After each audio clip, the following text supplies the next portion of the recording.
Welcome to the Deej and Dads podcast. In this episode, we have a lot of news coming straight out of the Deej press. We have DeGods season 3 rec league mint with which is the Basie kind of IP in the game, and much, much more. So, welcome to the podcast, and we have myself, Kyle Wilson, as one of the co-hosts, and co-host Chris Coffey as my fellow co-host partner over there. Chris, what's going on, man? How are you today on this beautiful DGen day? Hey man, I am great. Just trying to get the week started nice, trying to be productive, feeling pretty good. As you can see, rocking some cool cat merch today. I got the plushes, got the hat. I got plush for each of my girls. I always like to try to get NFT stuff, when I can. So I'm excited. This came in actually really fast, and I think the hat's cool. Looks pretty dope, man. I see it. It's cool. I got like a collection of like Web3 hats around the house, so it's always nice to get some Web3 merch and kind of rock it. I hope it kind of just becomes a predominant like part of my wardrobe, and I feel like it slowly is. But yeah, so anyways, let's dive into it, man. First up, we have the DeGods. For a lot of you guys out there that haven't heard or haven't seen it, we got more breaking news first to talk about before the NFT news. So let me get through this real quick. Is just DeGods. They're supposed to be, changing their art collection to be kind of a luxury. They're aiming to be the #1 NFT project in the entire space. And it's kind of been a long journey for them. We're going to get into all of that. But first, Chris has some breaking news. Yeah, man. The plane lady, the crazy plane lady, self-proclaimed, today post on X after almost a year going by. The lady that was like, "Hey, there's something on the back of the plane," and starts cursing out the attendants and the security officers, finally comes out today and is like, with an apology video, basically saying, "I'm sorry for basically cursing in front of everybody's kids. I'm sorry for freaking out. We all have our bad days." And then pointed it back to like mental health, internet cyberbullying, how things went too far. But she also did include that she thought some of the memes were funny and that she has a strong support system with her friends and family. What's your thoughts on that, Kyle? Yeah, man. I don't know what I think about it, to be honest. I mean, she apologized. It is what it is. I don't know what she's dealing with personally. Mental health issues. If she didn't, maybe medical issues. There could have been a numerous amount of things here. So I don't want to put in, any kind of judgment on this lady. She apologized. She did what she had to do.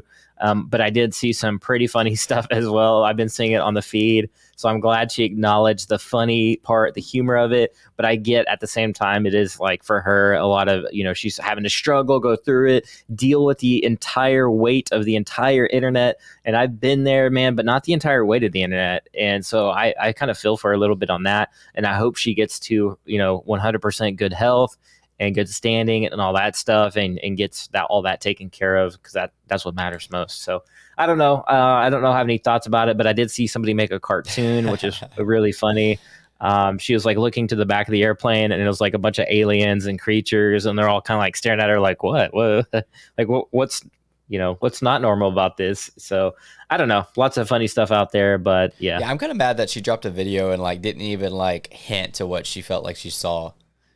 Sure, she doesn't have to tell us, but we've been curious for a year, and you're gonna come out on video and just be like, "Look, I'm sorry I acted that way." But at least kind of tell us, this, I felt like I saw an alien, or even I was really drunk, or I was on. I mean, she doesn't have to sit there and say she's on drugs or drunk or whatever, but come on, man, give us a little something. And yeah, the apology video, I don't feel like she really needed to apologize. I hesitate to say it's not a big deal, but it's not a big deal. Did you see she had a YouTube link in her bio on Twitter? Yeah, her actual Twitter had a YouTube, and she's already got 1,000.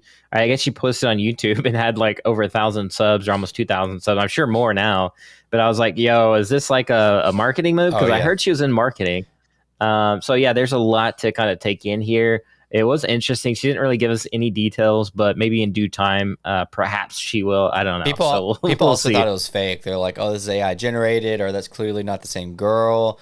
I definitely think it is, but I mean, at the same time, it would be kind of easy to be to kind of look like that girl and want to pivot that into monetization and into like a name for yourself. If she never comes out with it, you know, and you kind of look like her and can like, you know, do that, like I could see somebody pivoting that. Like it wouldn't absolutely shock me if it wasn't her, but I do think it's her. Yeah, it to me it looked different because like you saw her from her front angle, and it's hard to say because like the side angle from the original video, it's hard to tell like what she actually looks like. And it's kind of funny because in this new video, she's like all like dressed up you know, got the makeup going. She's got like full out, man. She got ready for that video. I liked how she in her apology video, she was like, yeah, we all have our bad days. Mine just got like caught on camera. Like, while like I see the overlying point, like no, we do not all get on a public plane and freak out and act like there's something in the back of the plane to scare everyone on the plane so the plane stops for it. No, we don't all have that day, ma'am. Like that's a really, really, really bad day, man. That's a really bad day. That's a you problem. That's not an everybody problem, you know? Yeah, that's like a really bad day. That's like one in a million bad day. But yeah, I agree with you, man. It's wild. So, and that's like a lot of plane incidents have been happening. You know, society in general is just kind of like off the rocker a little bit. So it's kind of sad to see that, honestly, just in general on airplanes. It's like people, you got to calm down. You got to take your whatever you're on medication. Make sure you take it. Do your due diligence. I don't know, like just chill out, people. Like say a prayer before you go on the plane. I don't know, whatever helps you get through the process. But like, please, like, don't scare everybody else and jack with like everybody else is going through the same stuff too. You know, like somebody could be going through a family death. Somebody could be going through, you know, whatever. Like they could be sick, and you're over here, you know, like putting everybody on blast, and so selfishly that you're not thinking about anybody else. I mean, granted, like not to say that like, you know, she could have been experiencing health issues or whatever too. So not to like bash her, but just I'm talking about the other incidents out there, yeah, I mean, that have kind of gone on. At the end of the day, like obviously, like I support mental health and I would stand against cyberbullying. But she has her own like fan base and her own like people that don't like her, and that's just part. Dude, she should NFT fixes this, bro. Yeah. Well, that's just part of like doing something that's like newsworthy or making content or what. You're gonna have haters, you're gonna have people that support you, and like unfortunately the day we live in, if you do something extreme, you kind of set yourself up for either being supported or people not liking you. So like of course, like I don't endorse anybody like cyberbullying her, but like you also like gave the opportunity to like put yourself in that platform. Like you can't stop a plane and expect that not to hit the media.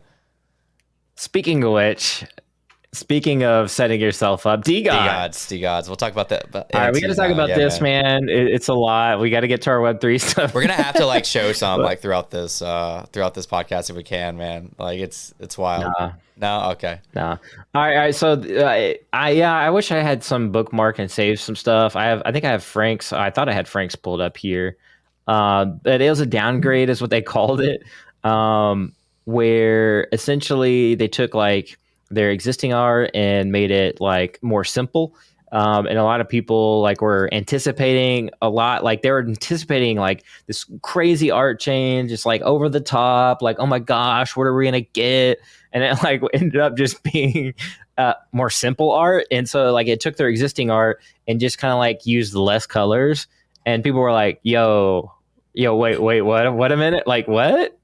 that's what took like months and months and months and like a ton of money and moving all these different chains and everything's going on. And this was the big season 3 announcement, was just you just took out like a wrinkle in my guy's face and made it look like more simple.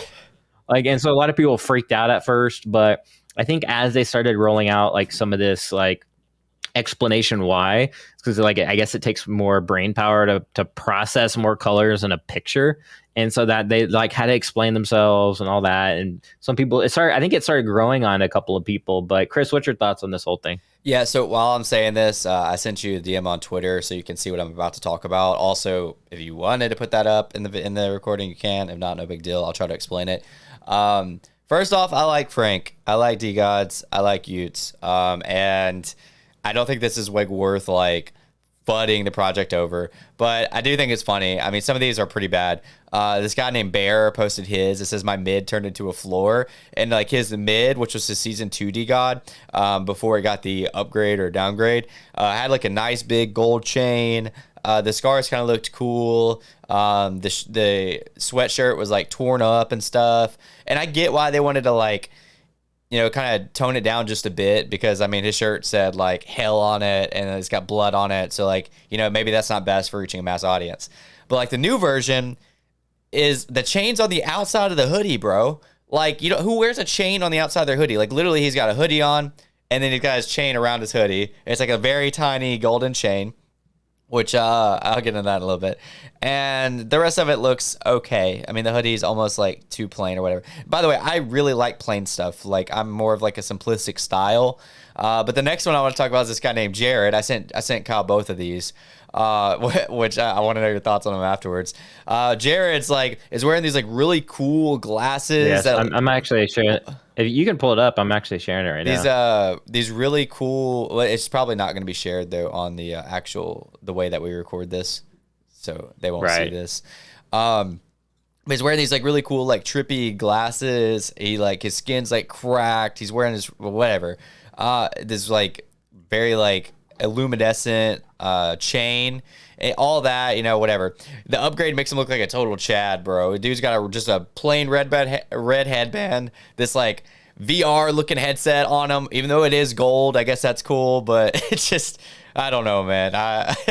It's something. What do you think of it? Yeah, man. I don't like. It's crazy. Like they definitely made it way more simple. Like Chris was saying, there's like cuts and like all over. Like it looked kind of like grungy slash like really detailed. And then they just took all the detail, all the like the scarring and like all that stuff like out of their like characters and just made it like super simple. Some of the changes look good. I do agree with some of these like characters that they do look better.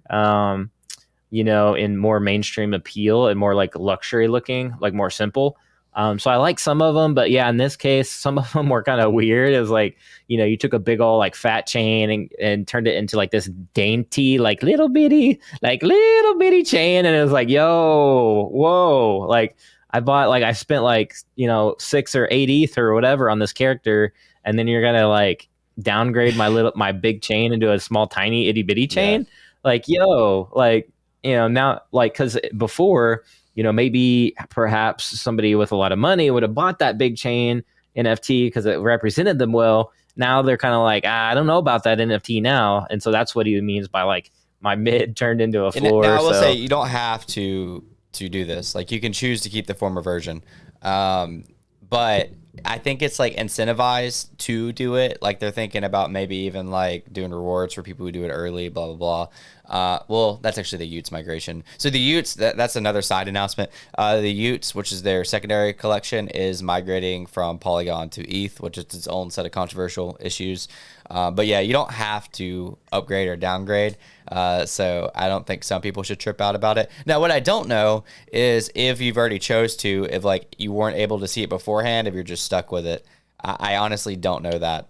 So I think Jared's, I like both, honestly. Like I like both. Like it's like this guy with a mullet and he's got like these giant like Oakley looking glasses on, like these giant like visor glasses. And before I'm looking at the before and after, and I actually like both. Like in that case, because he's got the overalls. Yeah. They're like, dude, this guy looks like he's like American AF. Like he's about to go in the street waving the flag. Like he looks like that. Like I don't know. There's a guy that does a comedy skit. He's really funny, but he reminds me of that. Yeah. But that one's a pretty good before and after in turn. Like I would want both of those. So yeah, it's hard to say. I'm kind of 50-50 on some of them. I'm like, yeah, that was pretty bad. And on others, I'm like, that's not too bad at all. I think what was it? Frank's like Frank had like a ring, like an Adam's apple removed. It was like, yo, this is like not really much of a change. Some of them look exactly the same, bro. And then some yeah, it was like the shading around and the Adam's apple is gone, and it was like that simple.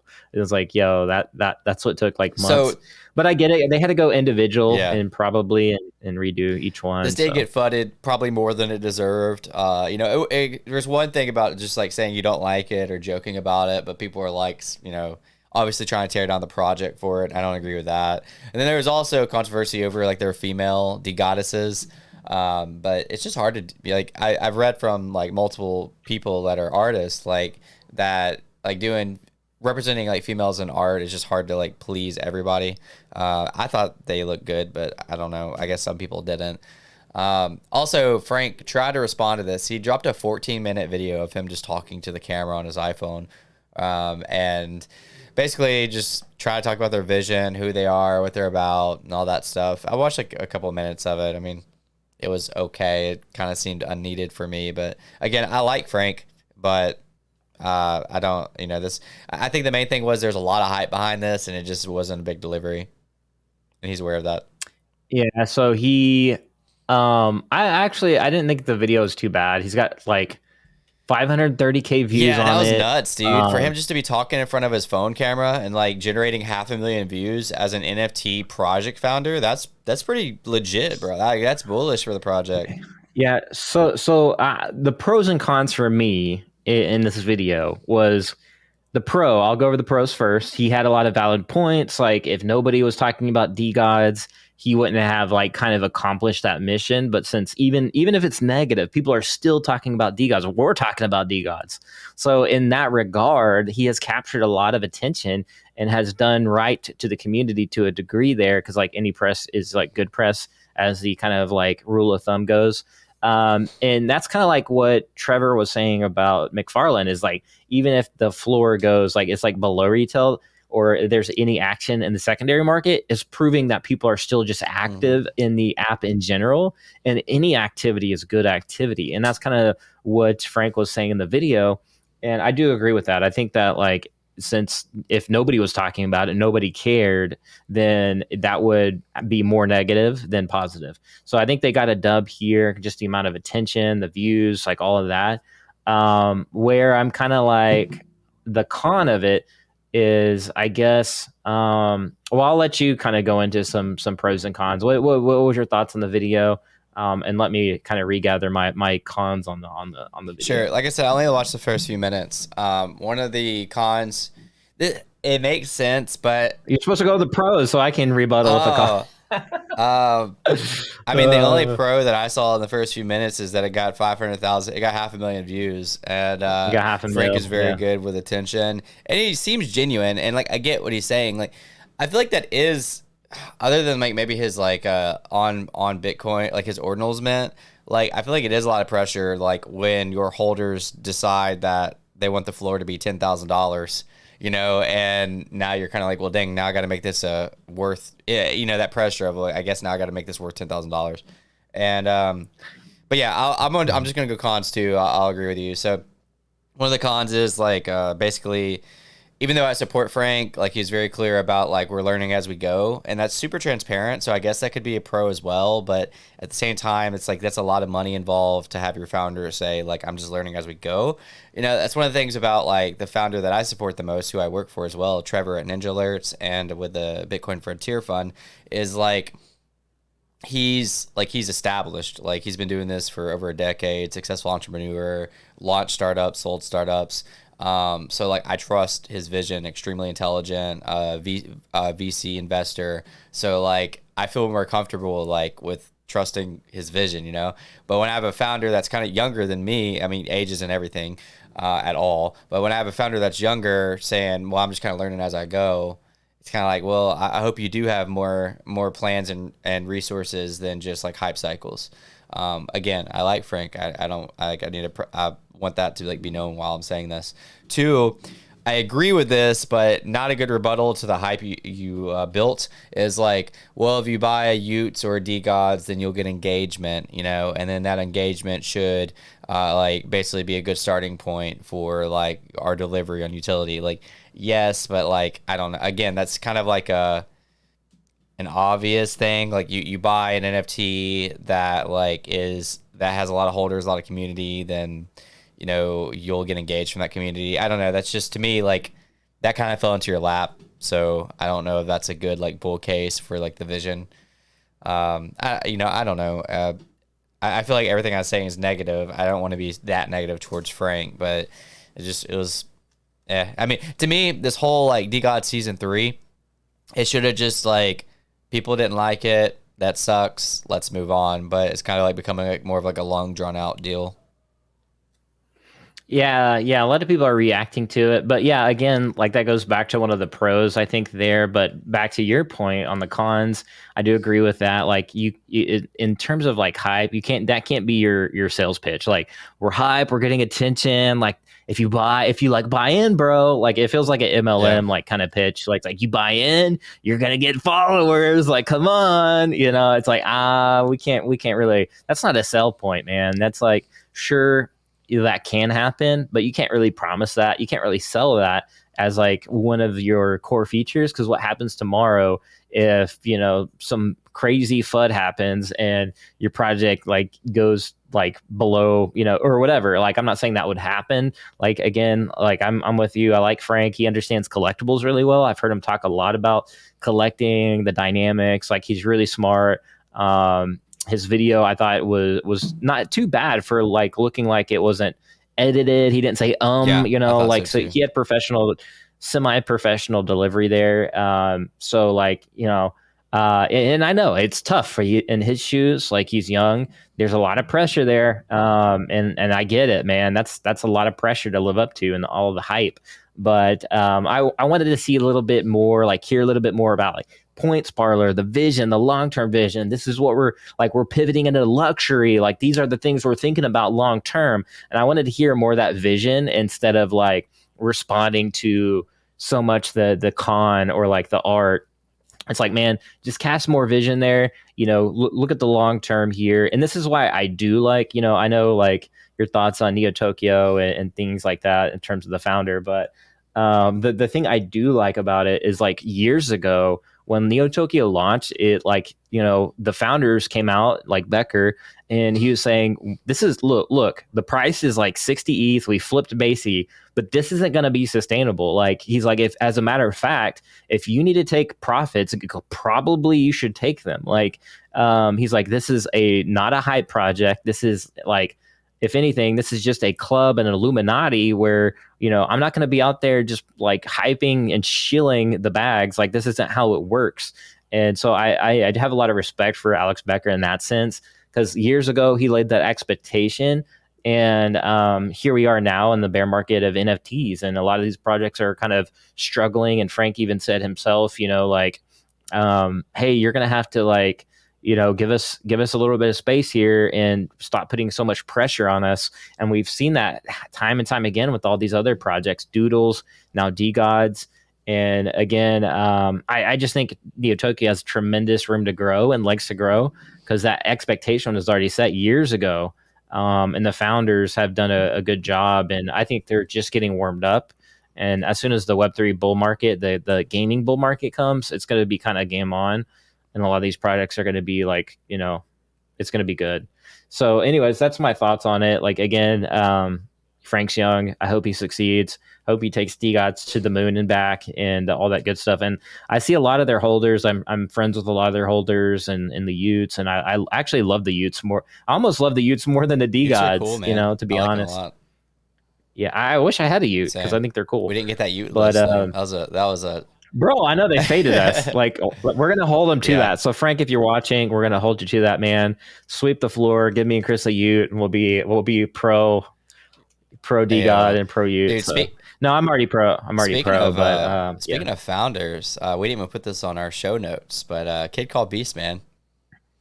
Ooh, right. Yeah, yeah, yeah. So one of the founders. Do you want to tell that story a little bit, or you want me to tell it, Yeah, and then I'll ask you your thoughts on it. uh, yeah. I mean, I'll give a backstory on Kid Called Beast real quick. Raspy's already, which is the founder, already has had his fair share of controversy. I don't really know how I feel about that. Basically, just went off on people randomly, and whatever.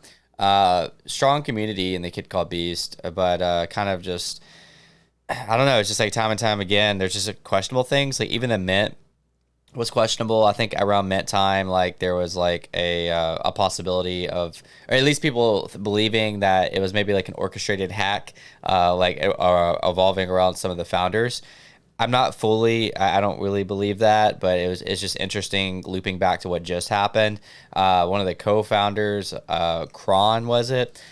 Basically got fell victim to a hack, and asked for donations from the community. He allegedly received $50,000 in I donations. heard it was 90K, bro. Really, he Yeah, I allegedly heard it was received 90K. $90,000 in donations, and then like less than a couple days afterwards, I guess, was like, yeah, I'm basically stepping down from a kid called Beast, and I'm gonna go pursue other things. Like I think specifically like in AI and like in a different field.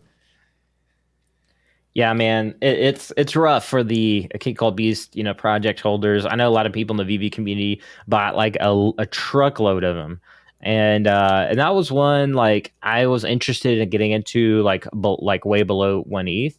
It went up, and I was like, yo, I was kind of like telling people like I know I saw Biscuit. She's like, should I sell? And I was like, yeah, because it went up to like 1.6 ETH. Yeah, I'm like, that is a massive gainer.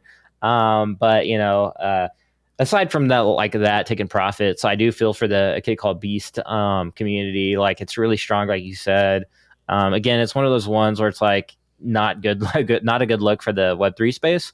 But at the same time, there was a lot of red flags there, so it was more like you kind of had to do your due diligence and kind of decide as an adult like what you want to do with that information. I like you said in the initial part, allegedly they had reserved a lot of their own mint back to their own wallets and like dispersed it to like some of their own that's what it wallets or was. something. Yeah, yeah. Yeah, they use like that one app to like tumble their try to hide their transactions, but somebody found it, and a lot of people defended them like, oh, like it's their decision to hold back some for their family and friends and things like that. But then hindsight, like this happened.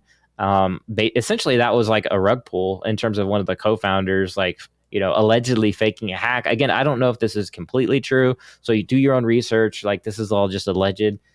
But he obviously did leave because the actual project, tweeted about it and said, like, look, our vision, our mission is the same. Like, we're going to set out and do our holders right, blah, blah, blah. So he really did leave. But yeah, allegedly. And so it's interesting, man. It's sad. I think it like communities like that, it really disheartens them and keeps them from looking at really good projects out there. But again, the red flags are there. You just have to be making mature enough decisions personally to decide like, is this a red flag? Is it not? Are they just lying about the sending to friends and family? Like so those are all the things that you should be asking yourself, not for, just to say, not to save your bags, but just for your own due diligence and your own well-being out there, not financial advice. Yeah, But yeah. man. I mean, I definitely feel for the community, and like, I hope it does turn around, and I think it could. Like, apparently, Raspy was like a successful like entrepreneur before, made a lot of money in the gold industry and investing. Doesn't need this apparently, and has a lot of good connections. So, like, I really do hope it turns around. I have like been tempted to buy on a couple of occasions. I really like a lot of the community. I know a lot of the community, and it's a cool looking project. Like a lot of it around it. There has just been a few red flags due to like Raspy and Kron specifically that like have just kind of like, I don't know what's true and what's not at the end of the day. So like, I don't want to accuse him of doing these things, but like there are things that like I just like him snapping on people or like or constantly talking about how everybody's against him or whatever. Like I get that, but like you put yourself in those shoes by coming out and starting a project. Like I have people like do stuff to me all the time because like I'm a content creator. Like they'll like go out of their way to like leave a rude comment or like dissect a 10-second clip of what I said in an hour-long podcast or whatever. Like that's part of being a content creator. Like yeah, it sucks, but like I don't sit here and whine about it on social media all day. Like I might like highlight a comment and laugh at it, and it might affect me sometimes, and sometimes it doesn't. But that's what I chose. So it's not like always me. Like why does this happen to me? Like I hate that. Blah blah blah. Like no, like you chose this. Like I'm sorry, it sucks. I hate that people are so negative. I hate that there's trolls on the internet. Like I hate that like people can't just be happy and like try to like focus on the good things that we're building. But people are people, and like if you put yourself in a position to where like they're going to come after you, and that's just one of those things. Like people that are building and developing, just like be confident in what you're doing, connect with people who are also confident, and screw the trolls, you know, like I use them as engagement now, like whatever, like I don't even block most of them. So, you know, like it is what it is. Like you have to develop, and you know this, Kyle, you've been a content creator for a long time. Like you have to develop this like hardened like skin of like people are going to say like rude things towards you, and that just needs to be like, if anything, either it just needs to be white noise or it needs to be a driver to like, you know, or like use them. Honestly, I feel like the best thing to do right now, especially on the X platform, is like just use them as engagement, bro. Like I get ad revenue off of people like viewing my like posts now. So like whatever. I literally made a post the other day. I was like, should I block all 50 people that should I unblock all 50 people Unblock, yeah. that I have blocked now? Because anytime they want to leave a rude comment, they're literally paying me now. So like, you know, like, hey, come pay my Yeah. bills. Did you unblock Nah, him? I didn't. I'm too Yeah. sensitive, bro. I don't. I blocked. I did block. I blocked the troll and then I unblocked him because I was like, wait a minute. Well, But a lot of people that I have my old trolls still blocked yeah, though. you know, I'm actually pretty like I don't block very loosely. So like a lot of people that I've blocked like have either like death threatened me, have like threatened my family, or have like really crossed the line. And there might be like just a few in there that have like just caught me on a bad day to where I'm just like, all right, I don't want to hear. Today's not the day, and I might have like blocked them. So, but like a lot of my lists, like if you've like threatened me, I don't really want you. I don't want to have anything to do with you, you know. So, I've also like had people on that list who were like that threatened me, and like I've like, it's a whole another can of worms. So. All right. Well, we got a Yeah, lot sorry. of topics here. We have Discord trading bots. There's Coca-Cola on-chain summer. Yeah, That was a we big should talk about one that. with Coinbase. Yeah, Coinbase. They just launched their layer 2, which is really using the Optimism tech stack. But they have launched their own branded L2 layer 2 on the Ethereum network and highly scalable. They're looking to onboard developers, users, all kinds of stuff, including brands that they have signed, like Coca-Cola, for example, to name just a few. There's a lot, actually, a lot of brands. They launched, it was pretty cool. They even had one of their NFTs shut down. An artist launched on there, and his art was like flagged on like every social media platform for a second. And then they came, yeah, DK, who's super notorious for what's these like called animated loops that they just, it looks like a fluid loop. So you can't really tell the beginning of the end of the loop. And he's really notable for that. And it's like cool, like Mario looking animations. And he had one where one character was like jumping on the Washington or the White House building and like planting a Ethereum and a Bitcoin flag. And that's what got his like the art shut down on. So it's so stupid. I'm like, it's literally just a little cute. It's art. Yeah. It's literally motion art, and I just think that's ridiculous. Anyways, I spent too much money on that anyway. On-chain summer, it launched. Chris, what's your thoughts about this? Yeah, I think it's really cool, man. It's really cheap, you know, because it's a layer 2, so it's not like Ethereum fees. It's easier to bridge now, to bridge your ETH over to Base, so you can mint some of this stuff. I minted too many of those because like it's really just for the art, you know. It wasn't really like, it shouldn't have been financial incentive, but I did the rule of 3 like normal. I was like, I want to keep one, I want to flip one, and I want to hold one to decide what to do with later. My problem was I forgot that there was one Ethereum flag and one BTC flag. So I actually ended up having to get 6. So I spent like 0.07 ETH probably on that. And I don't even know what it's at now. It's probably break even or a little bit lower. But the newest one is the Coca-Cola. I'm not participating in that.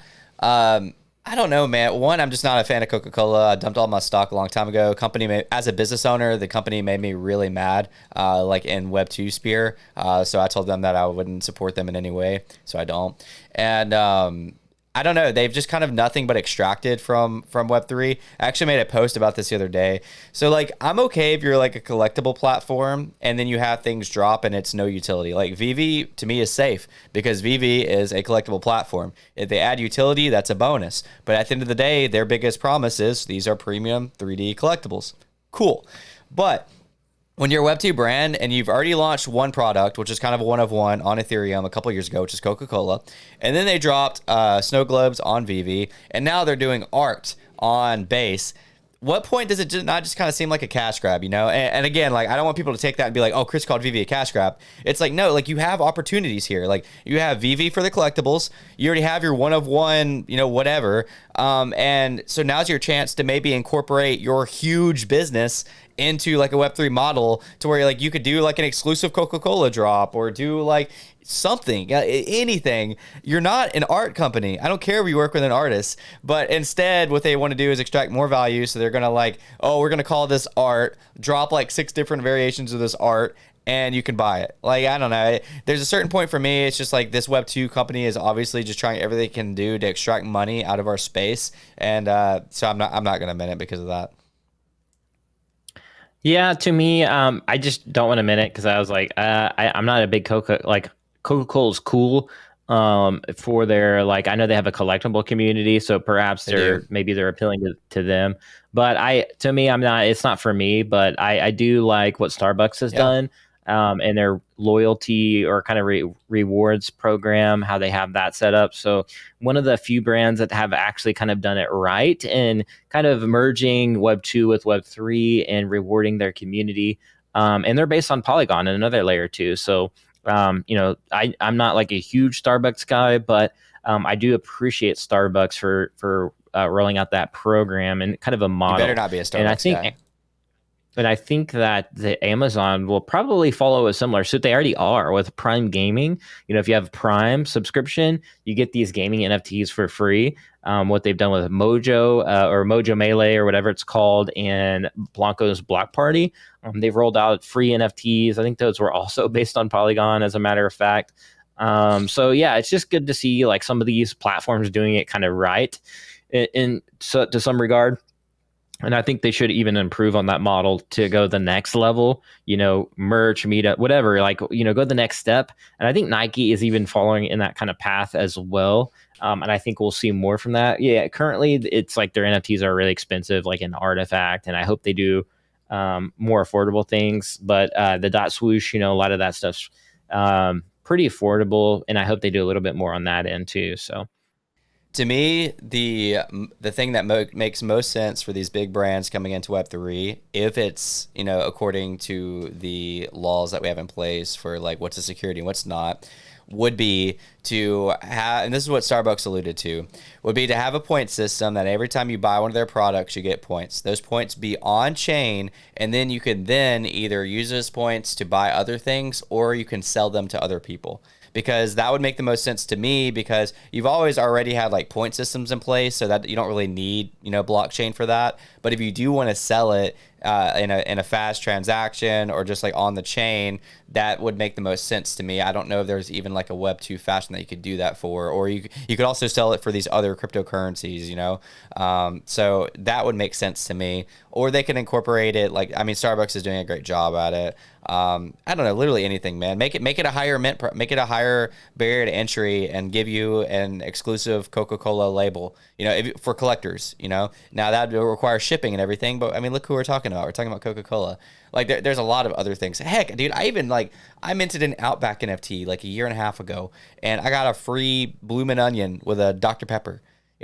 Like, that wasn't too hard for Outback to do. They essentially, like, through the NFT, sent me a link, a coupon code, like, to a link, to redeem it. So literally anything. But yeah, I digress. If you're a collectible platform, I'm okay with you not having utility. But if you're releasing on different blockchains, different platforms, and all of it just seems to extract value, there comes to a point where it's like, okay, are you going to actually contribute anything, or are you just going to constantly just try to do whatever you can to take money while you can?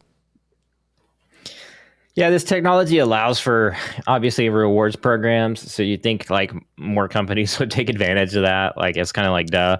But what is not duh is SBF is sent to prison. Yeah, man. Yeah.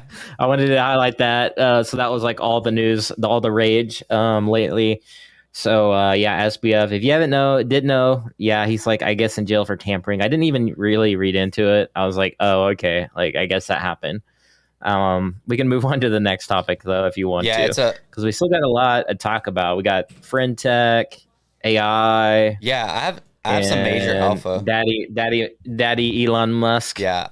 I have some major alpha that I'm about to share, but I wanted to just update. So on the SBF thing, he is being housed at a Brooklyn jail, notorious for poor conditions. A little bit of update on that, which is like a repeat deja vu of last year at this time. I feel like he got sent to like a bad, like a worse prison, like wherever he was located at. I don't know, man. whatever. I feel like he goes to jail apparently like every few months. So who And knows? then yeah, somehow he Yeah, gets like that he bailed gets out. out. But yeah, so some alpha for you. We usually have alpha segments of this podcast. I feel like we've been holding out the last like two just because we've gotten such good conversations. Discord bots are on the rage right now, man. Unibot was the first one that really took off. It went like 100x, bro, because these Discord bots also have tokens attached to them. One recent one that I've actually been using, shout out to non-refundable radio with Crypto Crier and FUD and all of them, Red Sox guy. It's called Nunbot.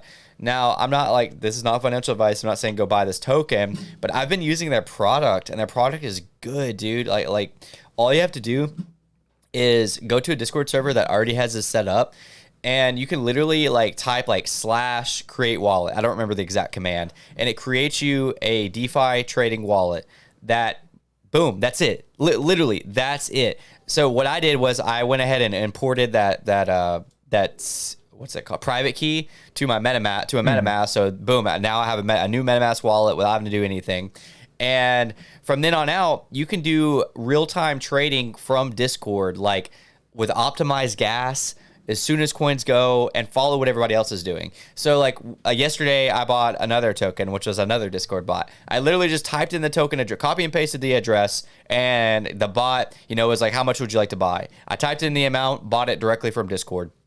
And now at any given point, I type a command, Discord will give me a command to say, do you want to sell 25% of this, 50% of this, 100% of this, or do you want to set a custom amount? I could then sell that token.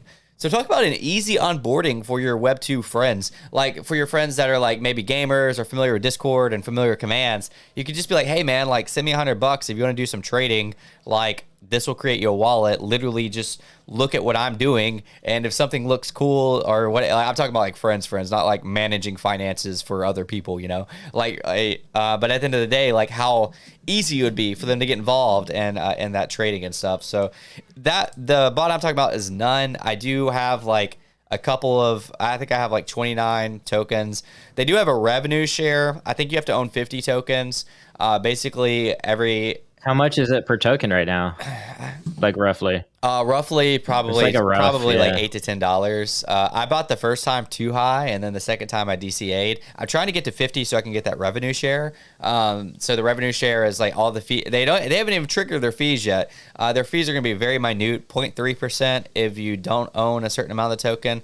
Or 0.6% if you don't own a certain amount of the token, 0.3% if you do own a certain amount. And then those fees will be distributed amongst their holders. So like add a friend. So there's already been fees distributed for the revenue share. And one of my friends has already gotten like 0.2 ETH from just holding the tokens. Now he probably has a lot. I know he has a lot, but it's still pretty cool. And I mean, obviously, like, if the price were to like zoom, I would probably sell it and still use the bot. But the whole reason I bought is because of like I use the product, and the product is actually very good. You see a lot of these meme coins, there's not really a product behind it. It's just like a hype cycle. Yeah. But I'm not even saying this to shield None. I'm saying, but like, so yeah, I get the coin, the technology, but like, what? So like, what does this really help you do though, other than create a wallet? Is it like copy trading, trade? Like, what is it doing to like actually make you money? The product. Yeah, I think copy trading would be a big part of it, because like you literally see what people are like doing constantly, and if you want to go buy some of that token that they just bought, there is no like, you don't have to go to Uniswap or Dex Tools or whatever, find the token address, copy and paste that token address, set your slippage, and then like go through that whole like buying process. It's literally like, oh, Kyle just bought Unicorn. But how does it? Do you have to program it to like follow me, or like what is that? Like what's the process? Yeah, walk us through that. Yeah, so if you're in the same Discord, it's just all out in the open. So like there is no like following to my knowledge. It's just like if you just happen to be in the same Discord, which a Discord that has it set up is going to have people using it, because like that's kind of like the aim for the Discord. All the transactions are just right there, And so like copy trading again is just, it's so fast and seamless, and it also had. Is it automated? Does it help you automate things, or like what, you know what I mean? I'm trying to find like the aha moment here.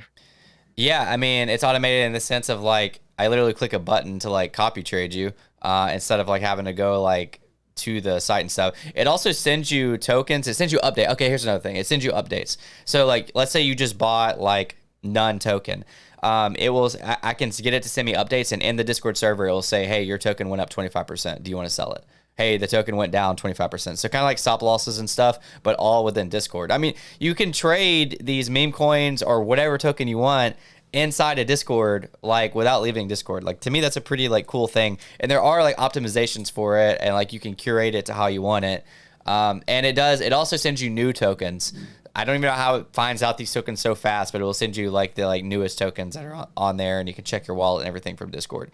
So like for me, this is like the first time that like MetaMask, I'll say MetaMask, like literally any wallet, but your DeFi wallet can be like managed from Discord like quickly, you know, at all any given time. Yeah.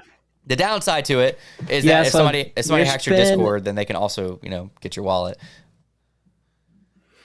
Yeah, there's been really there's been Telegram bots that have done this for years. Is kind of why I was kind of asking. Like, there's the like bots. Like I was able to program a bot, a trading bot, and um, that one specifically was okay. It just went mainly off of like technical analysis, like tools, or like yeah, I guess signal or not signals, but like yeah, signals, but like at the same time, it just used like the basic indicators. And then there was Telegram bots that did exactly kind of what you're talking about with the Discord bot. But I don't think there was necessary. Then there actually, I've been seeing a lot of trading bots pop up again, like in the news. Just YouTubers covering it more often now, with the rise of bots again. And I think maybe they've gotten a little bit more advanced. Like you were saying, now you can like create wallets or do maybe additional things with them. So that could be something I might be trying out. I don't know. I want more value prop, personally. I would love to see like, maybe some automation there. Um, and if I am copy trading, like maybe like somebody way better than me at trading, I might definitely do that. But there's that risk reward ratio that you have to be aware Dude, of for folks in the audience. But so none of this is financial so I just got advice. pretty excited because I haven't checked the price since I bought a couple days ago, and I put like 200 something dollars in at like $8 a token, and it's at 13 right now. So I'm Ayo. up. I mean, I don't know the exact percentage, but I'm up pretty good. I had no idea when you asked me. I was like, see, I bought the top the first time at like 11 something dollars a token. I was like, well, that sucks because as soon as I bought it, crashed down to like 8, and I was like, oh, whatever, I'll buy again. So I bought again at like 8 something, and now it's at 13. Ayo. Speaking of tech, we have AI in gaming, Unreal Engine 5 with City Build, which is like essentially, if you're familiar with Unreal Engine, it's insane graphics. And you can basically go in and create these entire cities. Like one artist made this entire New York City from scratch in Unreal Engine, with the help of obviously AI, which is really accelerated compute is essentially what it is, but still very impressive what was done there. And I tweeted about it and it went viral.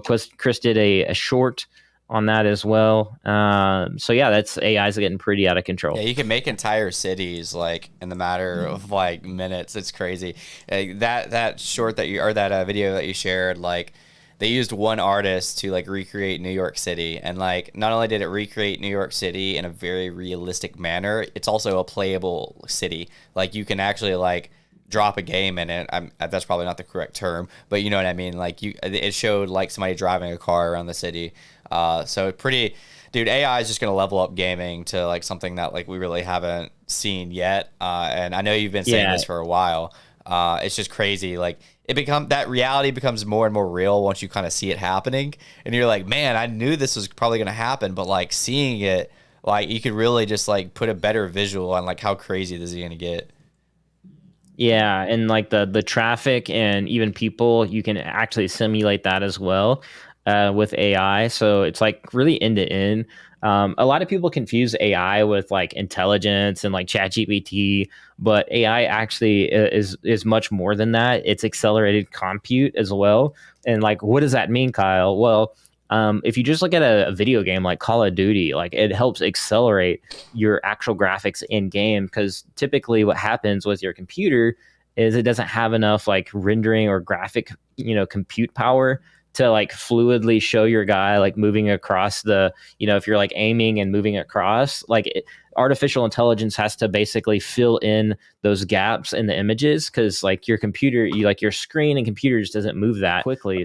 So that's why you need a graphics card in your computer to accelerate that compute and to actually literally predict the frames, and it like will render those frames out in a split second, and it looks like it's real life, you moving around. And that's how kind of accelerated That's compute crazy. So it works. And optimizes your own computer as well, like not just that. Yeah. yeah, and even further than that, NVIDIA is planning on using coming out with a GPU that's literally made for AI, and it already has AI tensor cores built into the GPU for what I was just explaining, Wow. like in games and stuff like that. And for other stuff you want to use it for, even there's encoding and like all kinds of stuff like that. But yeah, like they're going even further than that and making a more powerful GPU for, actually running AI models at your home computer. That way it'll help alleviate like some of their servers. And so that way you can do testing as well. Like it's a multifaceted approach and really brings AI to home consumers. And for nerds like me that like want to geek out and have a personal AI model at home, like a Jarvis, for example, the possibilities are kind of getting endless with this. And NVIDIA is really one of the few companies out there that has like the right company, the right processes, manufacturing, all of that to like make this happen. Even their servers they just announced, like it's like they announced the largest GPU in the world, which is literally the backbone of like all these AI models you're seeing, OpenAI, ChatGPT. It powers all those. Oracle, the Amazon, like they are, NVIDIA is a powerhouse. And that's why I asked on a poll, NVIDIA might pass Apple one day. If Apple doesn't like catch up to this technology, AI literally will be the backbone of everything we do in society. And I said it before, like a year or two ago. Nvidia is looking to be the Apple of the next generation. Like so, Apple, while they're making hardware, something's got to power that hardware. Like even the graphics, in their phones, and that's why Apple's trying to push for their own like custom silicon chips. For like they're trying to get ahead of this, and so it's kind of going to be like an arms race. Who's going to be the like clear leader in the future? But Apple, of course, isn't going to go down quietly. They could just make their own systems, and they already are starting to build their own AI model. And so they're not going to just like sit down and let this happen. You're So, making me want to buy Nvidia stock, but it's up 130% this year. dude, I've been posting that up on Paul Barron's Substack for like a year and a Yeah. half, and I kept telling people I was like, and I covered that like weekly on the podcast. I was like, Nvidia is like they're about to drop this AI, and the macro experts out there, quote unquote macro guys, were like, oh, Nvidia is like overinflated, it's overheated, and this was like when the stock was like 196 Wow. bucks, and then obviously went up to like Yeah, 400 and above it's now. still above 400. And I kept saying in the podcast, I was like, these macro guys, in my opinion, are wrong. AI is literally going to power everything. Nvidia is the only company right now, like that is the only company that can do this. AMD could do it, but it's going to take years for them to catch up to I Nvidia was just about to level. ask Kyle, like, give me and the viewers some alpha right now. If you had to like put your money on a runner up who's underrated right now, who's it going to be? There's a lot of the tech stocks that have ran up. The one I'm kind of like looking at on the side is kind of IBM. And the reason why I say IBM is because they're one of the few companies that has a quantum computer. Mm. While NVIDIA has like the biggest GPU, NVIDIA has the biggest computer, like quantum computer in the world, like by magnitude of scale. And the next generation of compute is going to be from quantum compute, and they're already offering cloud quantum compute services, and we're already seeing that with AI. How people are, basically allowing for AI to be, services and things like that. Nvidia's doing it, and OpenAI is doing it to a degree with Bing. So it's like, a give and take there. But yeah, like in my opinion, quantum compute could be the next big one. Because like if you combine quantum compute with AI models, that's super intelligence. Like Yeah. forget about it. Like that, I think that's why OpenAI kept saying, like they posted in their blog like super intelligence could be here within the decade. Um, it could already technically be possible, but they haven't put any safeguards in place, and they know that. For at least when you combine quantum compute with, AI models, what does that look Well, like? okay, so there is a safeguard. That's like There is a infinity. safeguard in place just in case that happens, but I think we should leave that in our new Substack. I don't think so. Not for quantum compute. Well, for Quantum compute is unlimited. it's So debatable, and I think we should drop the debate down in our for in our quantum in our compute. newsletter.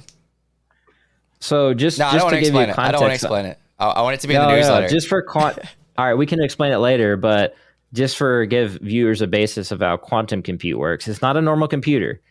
A normal computer processes bits, bytes, I mean, and it's like a matrices of just zeros and ones. And a quantum computer can calculate, like a computer is just like a linear, so it's like zeros and ones and calculations. A quantum computer is you're filling in the additional layer, so it's like a 3D matrix of calculation, and it's like unlimited at scale. So like it's like a grid. So like what was linear would just lines like a 2D piece of paper. Like a quantum computer basically turns a paper into a cube, and that's how it can it's unlimited. Like it's literally limitless. And no, like they're not, I don't think they're using it with AI right now for obvious reasons. So Well, the only way to stop AI from becoming sentient and taking over the world will be left in our newsletter that we're going to drop. So, all right, that's the in the alpha. link. That's Alpha Media No, the freaking Labs. alpha was IBM stock. The alpha was Discord bot, like none. There's another Discord bot coming up. That's the alpha, man. By the way, I wanted, before we moved on from the IBM, I did want to say, it's just for the viewers, it's $142 right now. It's actually down 3% in the last 5 years. So you can actually get in at a cheaper price than 5 years ago. I own none of this stock. It's for this year, it is up 6.37%. So if what Kyle is saying is it comes to fruition, I could see opportunity here. So as per Kyle's not financial advice, go open up some call options on this. Absolutely not. Please don't do that.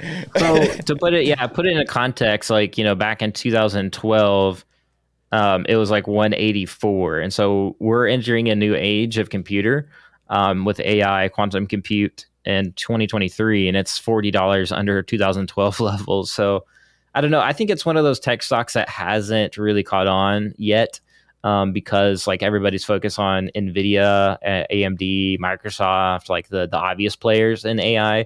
But they're not like really paying attention to the next like generation of computer, which you need computers to like, power the, you need quantum compute. Like if you really want to scale your processes up and your programs, and I think literally entire nations will use quantum compute, especially this technology at scale, and what's possible. Like kind of like the Flash. I think this might relate a little bit with viewers, is like the Flash, the show, where the AI in the show could predict like things in the future.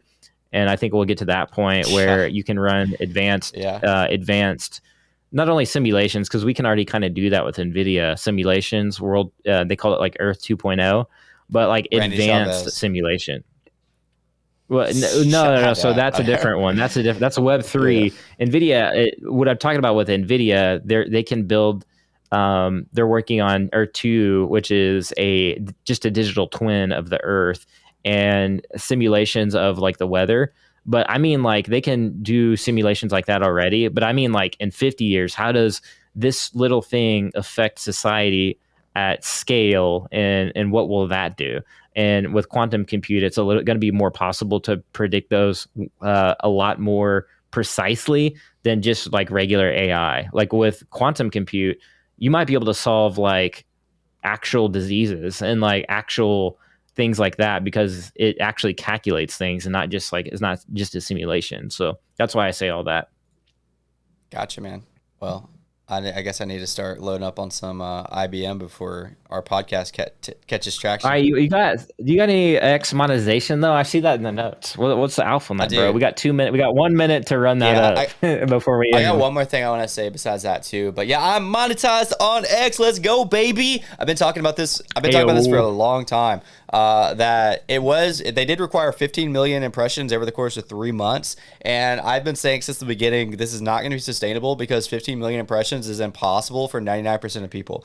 So I said they'd lower it, so, bro. I was right, so man. I they just told you. lowered it like last week, like last Thursday, I think it was. Not that I remember anything, but it was around like 8:30 p.m. my time, and they lowered it to 5 million impressions in the matter of 3 months. So they divided that by three, and your boy had 5.1 million impressions. So like I just passed over that threshold needed. And even 5 million is a lot. I'm not going to sit here and act like everybody's going to be able to hit. Everybody can hit 5 million. It's a lot more doable, but it's really for people who are like very much on the X platform. So even that's kind of high, and I think they're eventually going to lower that. So yeah, I'm officially monetized. I haven't had my first month yet, so I don't know how much I'm going to make. We're not talking about big bucks here. We're talking about pennies, like because the only thing that counts is your posts, not your replies. And then on top of that, I think it's only verified users viewing your post. Now, I'm going to be completely honest with you, and this is how most people that are monetized. Most of my impressions came from comments. So like that doesn't count. Now what can count is when you comment on something, it gets a lot of traction, and then people come back to your profile. If people come back to your profile and look at what your last post, then that counts. So that's why you want to not only leave comments, but you want it to be like very like good comments. You don't want to be like a regurgitated meme that people laugh at but don't really care about your profile. You want it to be like a Yeah, thought-provoking bro, comment. you're in those spaces too, bro. So people are clicking on that profile Yeah, while you're in those NFT now yeah, very spaces. possible. And there's another spaces I'm about to be involved with, and that I want to talk about before we conclude, which is going to be soon. But yeah, I am monetized on X. I'm gonna run my own 24-hour, 48-hour spaces, and it's just gonna be that's it. I'm not gonna even talk, and I'll just have people clicking on That's my what Greg head. does. Greg And then doesn't talk. The memer, like Greg 1258868 blah blah blah blah. He runs spaces a lot, gets a ton of traction, and he doesn't talk in the spaces. He just gives like emotes. He'll whisper every once in a dude, he's while. probably getting banked. Dude, Greg's great. He's probably getting I mean, banked Elon's his from reply that. guy. So there's like less than 10 people that Elon replies to. If you're one of those 10 people, you're set, bro. Like, because then everybody's gonna reply to you. Well, Greg's like, to put it into perspective or like context, is Greg is like one of the most notorious memesters on Twitter. He's like a meme Yeah, artist. he is. All right. So last thing I want to talk. It's funny stuff, man. He's got a lot of funny Last content. thing I want to say and kind of shill, I guess, is that like ordinals are not dead. A lot of people are like, "Oh, ordinals is a fad. They're down 98%." One of the companies I work for, Bitcoin Frontier Fund, just before we launched this podcast today, announced our Ordinals Accelerator program. We're investing $100,000 into Ordinal startups. So like there is still money in the Ordinals space. And I'm really excited about the program and the information that can be found on Bitcoin Frontier Fund. But I also say that on this podcast because I wanted to say like I'm still bullish on ordinals. Like it's not. I don't believe it was a fad. I believe it was overly hyped. So people came, they either got confused or didn't make money, and then they left. And it hasn't really had a foundation to build on. But this accelerator program and a lot of other things that are happening in the ordinal space is the foundation needed for it to become something. And I still think that this is just, ordinals are like incredibly overlooked. So I'm still bullish. Are you still bullish on ordinals, Kyle, or you just kind of made the content just for like people to watch? So I still have the orange background on Twitter, so I'm still excited about the future of not only ordinals but actually Bitcoin in general. I've seen Trevor post about like how his thesis is everything's going to be on like Bitcoin layers and Ethereum layers, and I kind of agree with him, man, because that's kind of how it's already shaping out. We've already seen it play out on Ethereum, but my guess is that as the excitement builds on Bitcoin, that there could be a lot of cases or layers and things like that that's going to happen on Bitcoin. Like you'll see more devs and more excitement around Bitcoin in general as obviously this continues to the next halvening and the Bitcoin ETF. So I think when I look at the macro of it, I see that I kind of agree with Trevor on that, man. I think it's the most secure blockchain. It's like the most decentralized. Like a lot of people accredit that to Ethereum, but it's really Oh, yeah. Bitcoin. Like Bitcoin is not only the OG, but it's like one of the safest. It is the safest like blockchain.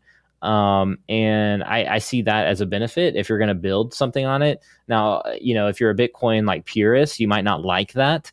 But it has its use cases, and it's Bitcoin. It increases Bitcoin's velocity and the possibilities of what are possible on Bitcoin, and they'll have to figure out ways to scale Bitcoin accordingly with all that, whether that's mining, what I don't know. Like I'm not a Bitcoin developer.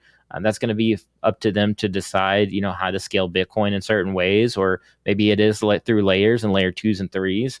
But yeah, I've always been excited about Bitcoin. There was a time where I was kind of bearish on it because I was like, man, nothing's happening over here. All the excitement's like on Ethereum and all these other altcoins. But as time goes on, like I'm excited about it, and yeah, like I wish I didn't get rugged a long time ago of my Bitcoin because Uh, I'd still be even more bullish on Bitcoin. But yeah, with ordinals, the art, like I think it's serves its purpose as well because it's like obviously you can't censor it. There's technically like the miners or whatever can like try to block it or whatever, but that's extremely difficult. And other people could spin up nodes to like stop that from happening and just like run their own nodes. So there's like protections that could be put in place if that was going to be the case. But yeah, I'm excited in general. Recursive ordinals, like all the database of code on there, like it's really exciting. We've talked about it before.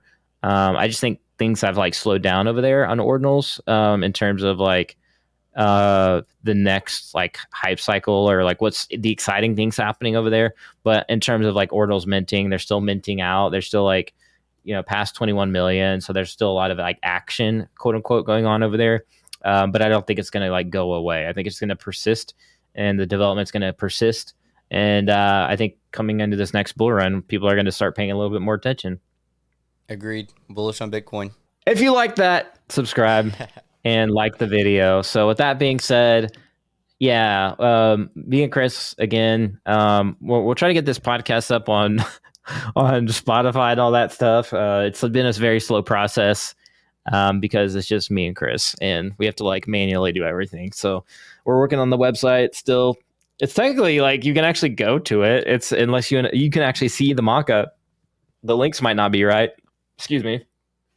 What is it? Yeah, DJandads.com. but they should also check out our newsletter. That's going to be in the description. And we could also What is that? uh, What's it called? Alpha Media Alpha Labs. yeah, .xyz. alphamedialabs.xyz. We're going to be writing soon, and we can Baby. include what I was talking about earlier about that I don't want to give too much away, but the way to not allow AI to take over everything. It's a very interesting way that I just learned the other day. Going to be dropping that in the newsletter. We can also reference, of course, the website and all that fun stuff. So go subscribe to that Yeah. right now and have an amazing day. Yep. Peace.